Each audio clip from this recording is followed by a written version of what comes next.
지난밤 평안히 주무셨습니까? 네. 함께 시편 23편 고백함으로 새벽 기도회를 시작하겠습니다. 여호와는 나의 목자시니 내가 부족함이 없으리로다. 그가 나를 푸른 초장에 누이시며 쉴만한 물가로 인도하시는도다. 내 영혼을 소생시키시고 자기 이름을 위하여 의의 길로 인도하시는도다. 내가 사망의 음침한 골짜기로 다닐지라도 해를 두려워하지 않을 것은 주께서 나와 함께 하심이라. 주의 지팡이와 막대기가 나를 안위하시나이다. 주께서 내 원수의 목전에서 내게 상을 베푸시고 기름으로 내 머리에 바르셨으니 내 잔이 넘치나이다. 나의 평생에 선하심과 인자하심이 정녕 나를 따르리니 내가 여호와의 집에 영원히 거하리로다. 아멘. 찬송 447장 찬양하겠습니다. 찬송 447장입니다.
하나님께서 오늘 우리에게 주신 말씀은 잠언 30장 18절에서 33절까지의 말씀입니다.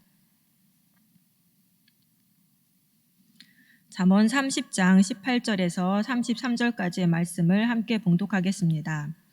내가 심히 기이 여기고도 깨닫지 못하는 것 서너시 있나니 곧 공중에 날아다니는 독수리의 자치와 반석 위로 기어다니는 뱀의 자치와 바다로 지나다니는 배의 자치와 남자가 여자와 함께한 자치며 음녀의 자치도 그러하니라.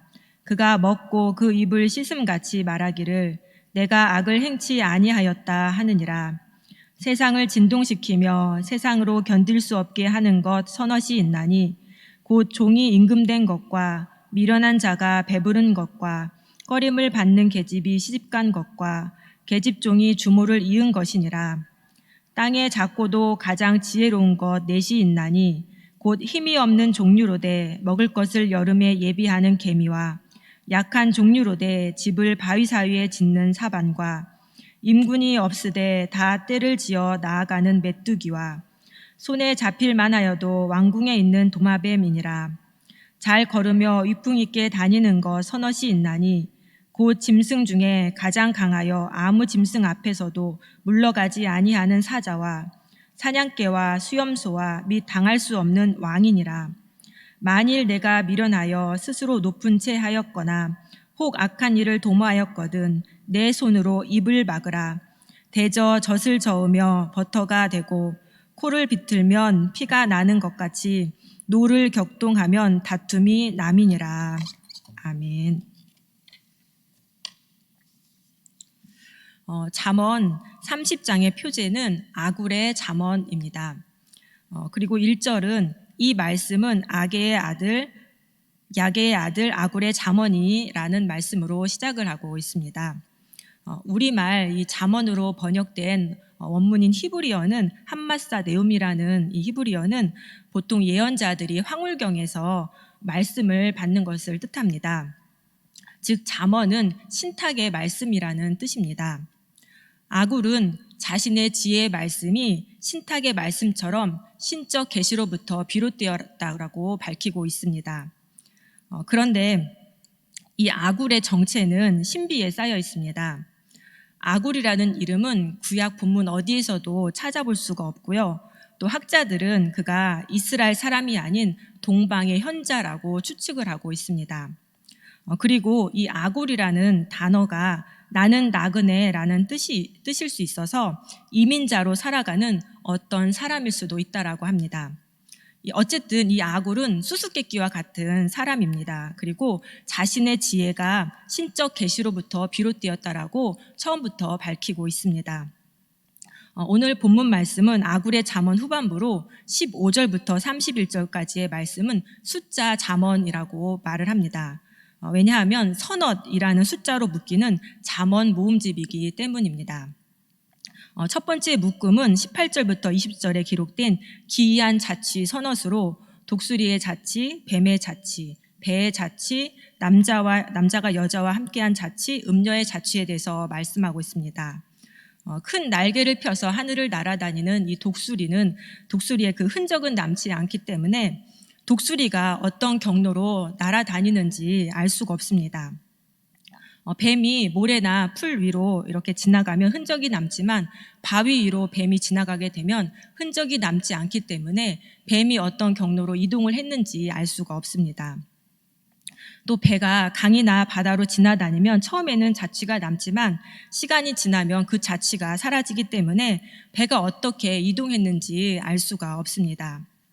이는 다 깨달을 수 없는 신비롭고 놀라운 하나님의 신비이며 또 그 중에서도 가장 신비로운 것은 남자가 여자와 함께한 자취라고 말하고 있습니다. 그러나 음녀의 자취는 신비감보다는 충격을 줍니다. 탐욕스럽게 성생활을 한 음녀가 먹고 입을 씻듯이 흔적을 남기지 않기 때문입니다. 두 번째 묶음은 21절부터 23절에 기록된 세상을 진동시키는 사람들 선엇으로 종이 임금이 된 것과 또 미련한 자가 배부른 것, 꺼림을 받는 계집이 시집을 간 것, 계집종이 주모를 이은 것이라고 말씀합니다. 종이 임금이 된 것은 여기서 종은 신하를 뜻합니다. 왕의 신임을 받아서 왕의 친구처럼 지내던 신하가 왕을 배반하여서 왕권을 빼앗은 상황입니다. 그리고 미련한 자가 배부른 것은 어떤 정당한 노력이나 정당한 어떤 경영이 아닌 불로소득을 통해서 부자가 된 경우를 뜻합니다. 그리고 꺼림을 받는 계집이 시집을 간 것은 싸움을 좋아하고 또 허영과 사치를 일삼고 또 지나가는 젊은이를 유혹하는 그런 여자가 시집을 갔다라는 것입니다. 그리고 계집종이 주모를 이은 것은 여주인을 섬기는 이 계집종이 여주인을 내어쫓고 그 주인의 자리를 차지한 것입니다. 이러한 일은 마치 지진이 일어나 온 세상이 뒤집히는 것 같이 이 세상의 사회적 질서가 뒤집어지는 현상들입니다. 세 번째 묶음은 24절부터 28절에 기록된 작지만 지혜로운 곤충과 동물 넷으로 힘이 없는 개미, 약한 사반, 임금이 없는 메뚜기, 사람 손에 쉽게 잡히는 도마뱀에 대해서 말씀하고 있습니다. 개미는 자신보다 힘센 것들을 대적하여서 싸워 이길 힘이 없지만 지혜가 있어서 먹을 것을 여름에 예비를 합니다. 그리고 사반은 약한 동물이지만 지혜가 있어서 이 세상에서 가장 안전한 바위 사이에 집을 짓습니다. 메뚜기는 작고 집도 없고 또 임금도 없지만 지혜가 있어서 전쟁터에 나가는 부대처럼 떼를 지어서 행진을 합니다. 도마뱀은 키도 작고 볼품도 없고 사람 손에 쉽게 잡히지만 지혜가 있어서 자신의 분수를 훨씬 뛰어넘는 왕궁에서 왕족처럼 사치를 누리며 삽니다. 이 곤충과 짐승들은 열악한 신체적 조건에도 불구하고 자신들의 부족함과 한계를 충분히 보완하고도 남는 지혜를 가졌습니다.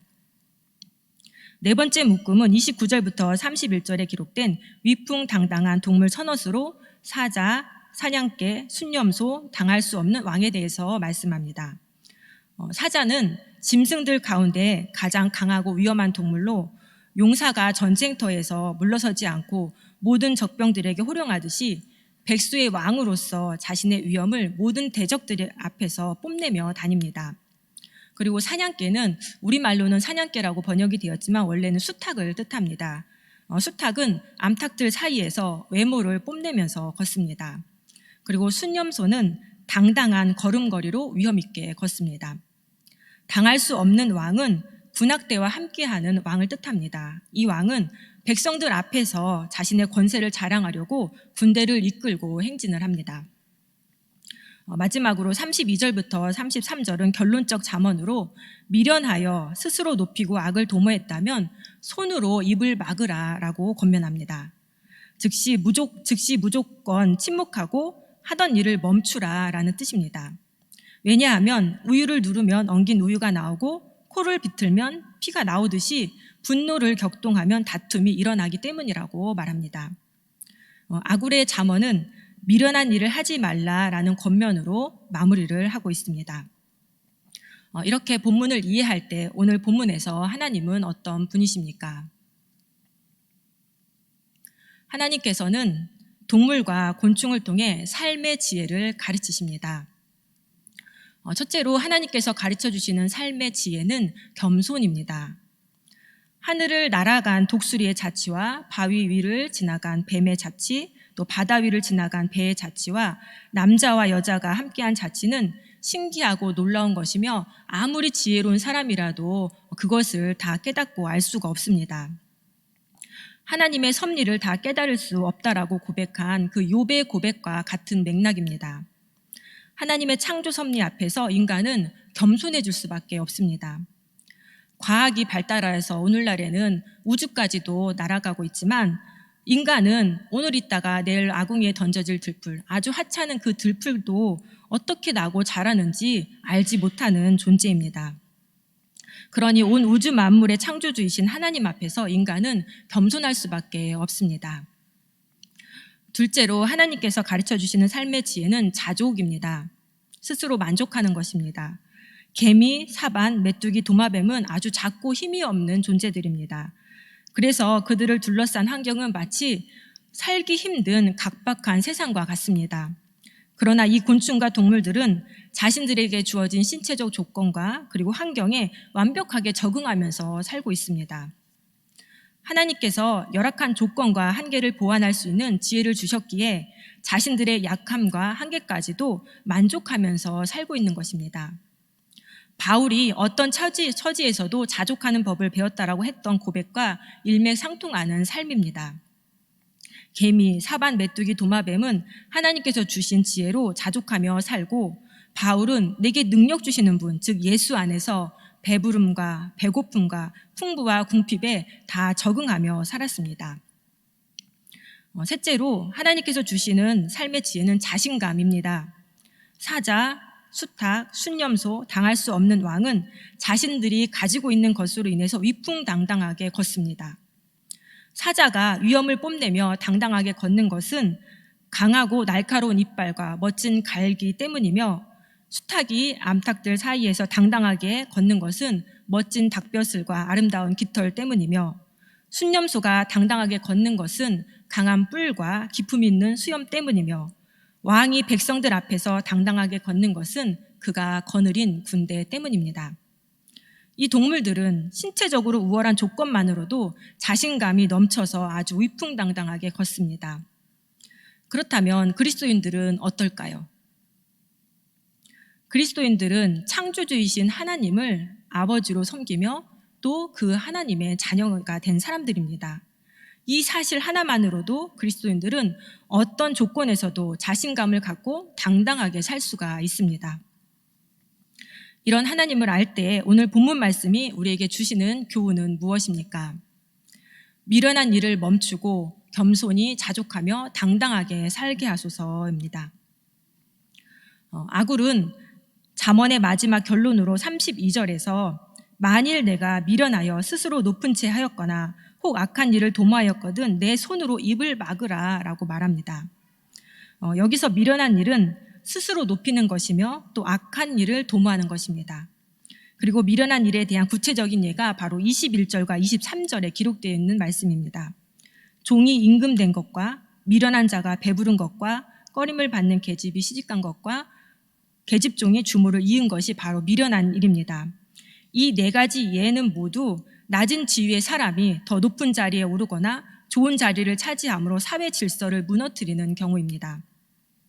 신하는 왕을 배반하고 음모와 책략으로 왕권을 빼앗아 왕과 신하의 질서를 무너뜨렸고, 미련한 자는 불로소득을 얻어서 부자가 되어 경제 질서를 무너뜨렸고, 또 꺼림을 받는 계집은 시집을 가서 가정의 질서를 무너뜨렸고, 여종은 여주인을 내어쫓고 그 자리를 차지하여서 주인과 종의 질서 그리고 가정의 질서까지 무너뜨렸습니다.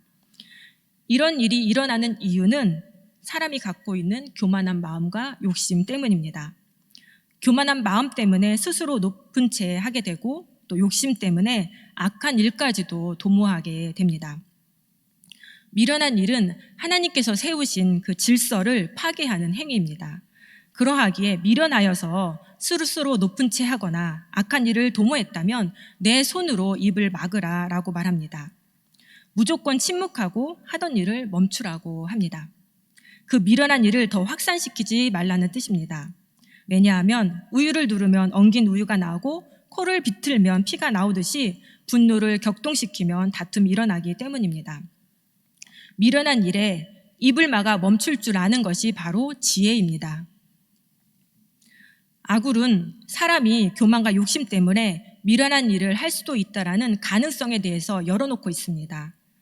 교만과 욕심은 인간의 본능이기에 누구에게나 그리고 언제든지 나타날 수 있기 때문입니다. 동시에 아굴은 곤충과 동물을 통해서 하나님께서 가르쳐 주시는 겸손과 자족과 자신감에 대해서도 말합니다.